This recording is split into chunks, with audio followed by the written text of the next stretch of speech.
friends, welcome back to Kinpins. It's another Thursday and George's here. Hey!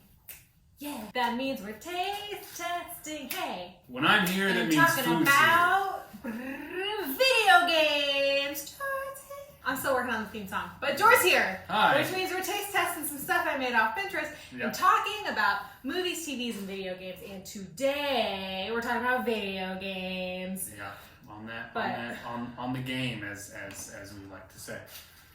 We don't say that. Okay, I say that. Okay, well, before we get too distracted though, let me tell you about my cup of the day. This is my little mermaid mug.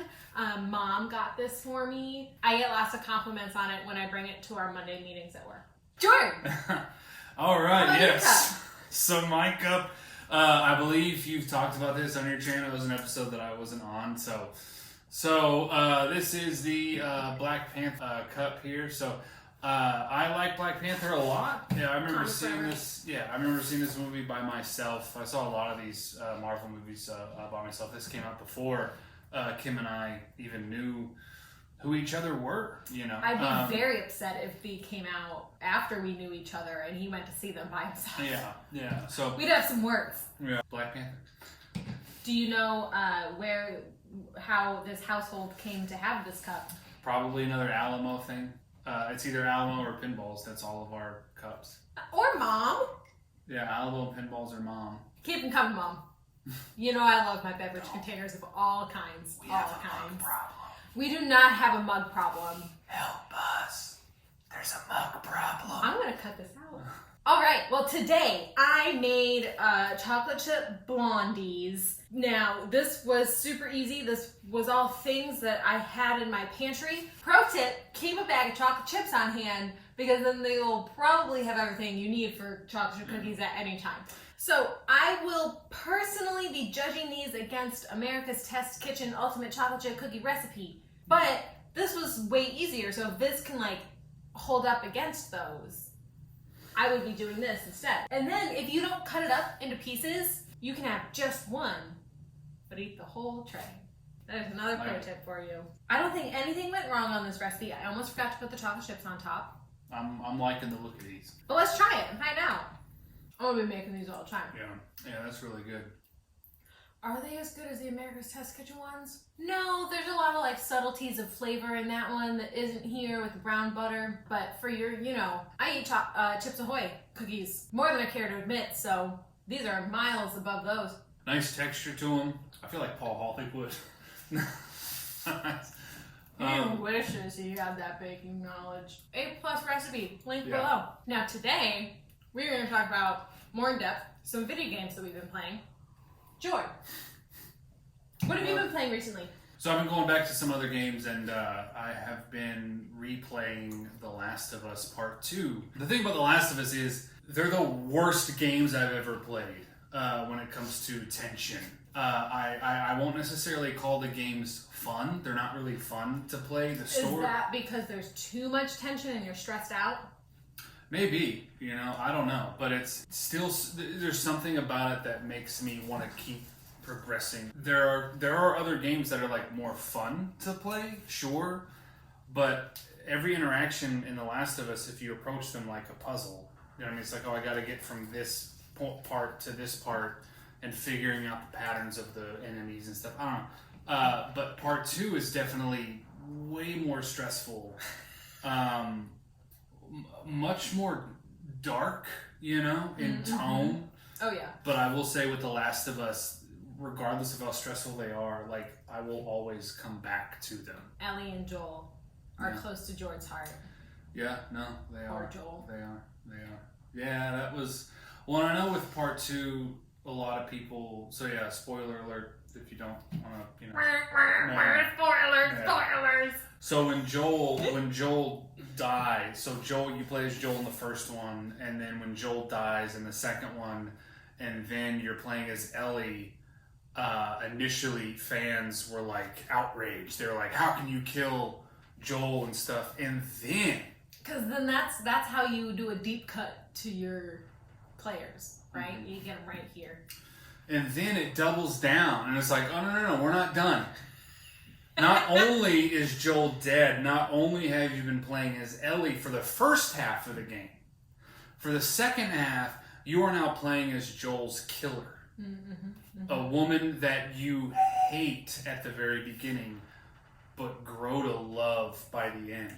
And dare say it, so her name's Abby. I love me some Joel and Ellie. I love that relationship. I think Ellie's a fantastic character. He does. But Abby is the best character to ever come from that franchise.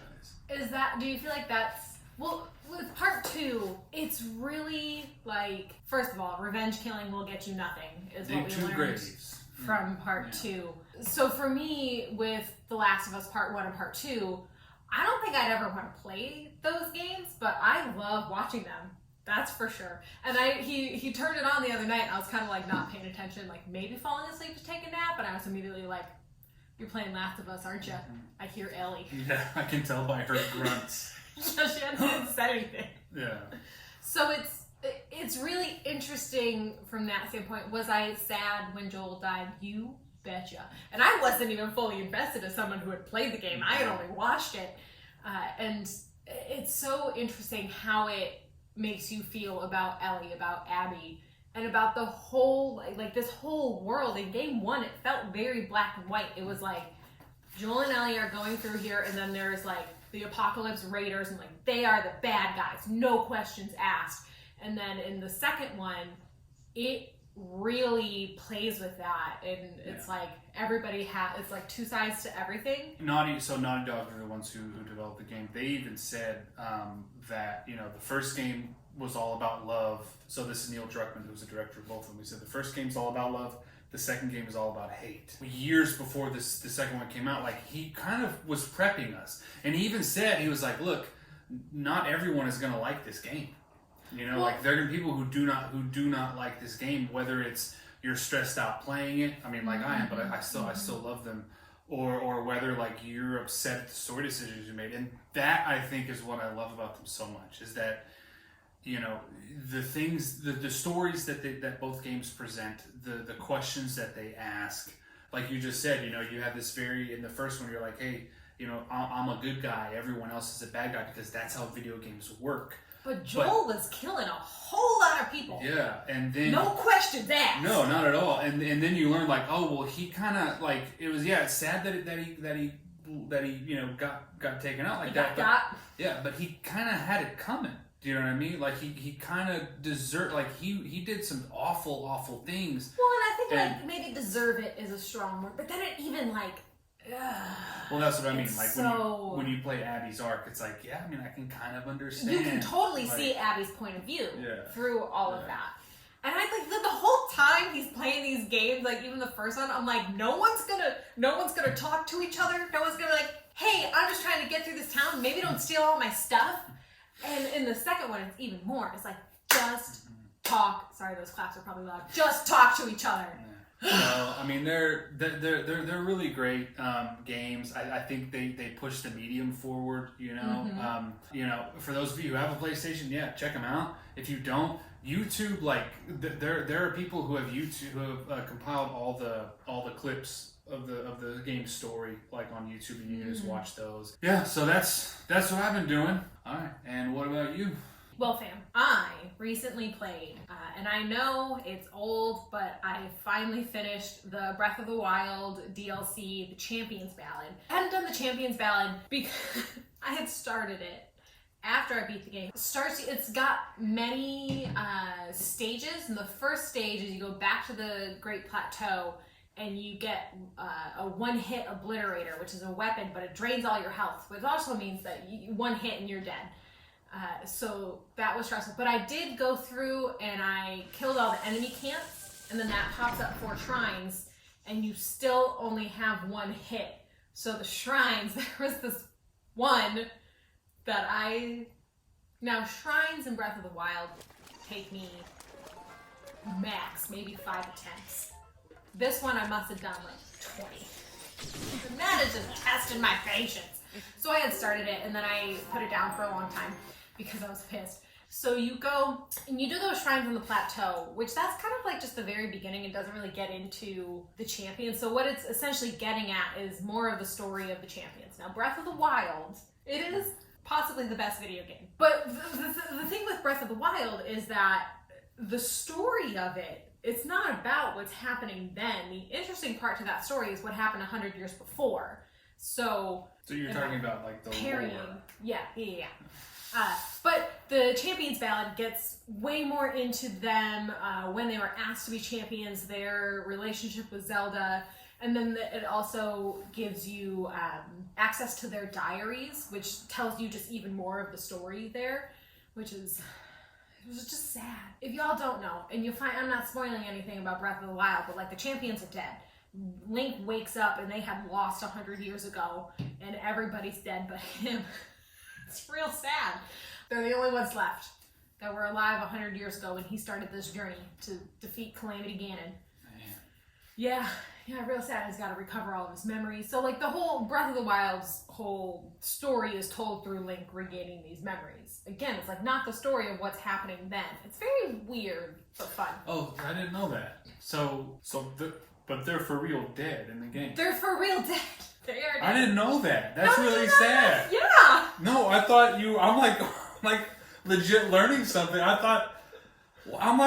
for real sad right now. I thought they were all like maybe they were like, I don't know, No. frozen or like, No. they could be brought back. Is dead in Zelda game does dead mean dead though? They are dead. Spoiler. Man. Spoilers. Wow. At the very end of the game, when you beat it, and They come back to life. No, they don't. They are dead. They are dead. It's the king and the 4 champions, their spirits floating above Hyrule Castle as they watch you walk away after defeating Ganon. And then they float into the ether. They are dead. I just got done talking about what I thought was the darkest game ever. And this little Nintendo Oh my God. game. And then you unlock memories with Mipha and her little brother Sidon. So in the main Breath of the Wild, Sidon is grown up and he's like the full-on prince. But in the memories, he's a little baby Sidon. And you get to see Mipha and Sidon interact together, and she's like teaching him how to swim up a waterfall, and she says, I'm gonna have to go and face Ganon at some point, and if there's gonna come a time where you have to protect Zora's domain for me. And he's like, he doesn't say anything because they don't talk a whole lot, but he does his little side on. So Wow. the Champions Ballad will destroy you because it's real sad, and it's you learn more about the champions. Obviously, the Champions Ballad, and at the end of it too, you get this. They figure out that the Sheikah Slate can take pictures, and they all get together for a picture. And somehow Cass is the bard. He's a big Rito bird. And he keeps meeting Link at all these places and like telling him the stories of the champions. And he gives Link the picture of them all, and it's like Daruk had like pulled them all in for like a big group hug because he's big, and it's just like a really cute candid picture of Link and Zelda and the champions. And then when you finally, it's the 4 shrines you gotta kill all the enemy camps on the plateau. There's the 4 shrines on the plateau, and then you go to each champion's region, do 3 more shrines each, and then you have to re-battle the Ganon that was in each divine beast. So you go and you re-battle Thunder Blight Ganon, Water Blight Ganon, Wind Blight Ganon, and Fire Blight Ganon. Fire Blight Ganon is the easiest one. When he goes into his little like sucking everything in phase, you just throw a bomb at him and he blows up and he's like, and then you go beat him up while he's laying down. Just a fun fact if you're wondering how to beat Fire Blight Ganon. That's how you do it. I wasn't, but thank you. Yeah, so then you do that in all 4 regions, and then you go back to the Great Plateau, and there's one more, like, it's almost like a dungeon at the Shrine of Resurrection. So you solve all that, and there's like different rooms that you solve, and then you go and you unlock the final room, and you see the monk with the shrine that would normally in all the other shrines give you Spirit Orb. But then the monk comes alive, and then you gotta beat up Monk Maz Koshita. If you beat the Champions Ballad, you will get the motorcycle room. Y'all, I got a dirt bike I can ride around Hyrule with. I can't tell you how fun it is. So I'd seen people get it, and I was like, okay, cool. I have a horse, but fine. It's so fun. It is so fun. You can just like ride off cliffs and you're fine. And then you can also run bokoblins over. You can run people over. And I felt kind of bad when I ran my first person over. But then I like hopped off to see if they were okay. And they were one of the Yiga clans. So I was like, you know what? I'm glad I ran you over. Once I got my dirt bike, I seriously spent like 30 minutes just riding around. Yeah. Those places where I normally would have fast traveled. I was just like, I'm gonna ride there. So yeah, that's what we've been playing lately. Just a bunch of sad games. Evidently. Look at us. We're just gonna end this on a sad note. No, we're not. Blondies, do this if you want cookies. You're talking all the blonde people. Yeah, this is a good recipe. I would recommend that. They call you Kimmy makes her own rules. Make some blondies to soak up the sadness of your video games. Well, solid blondies. Solid blondies. Solid blondies. Come back for more videos. Like this video if you like this video. Like this video if you didn't like this video. And subscribe. And I will see you next week. Not with Joy though. Bye. Bye. Thanks for watching.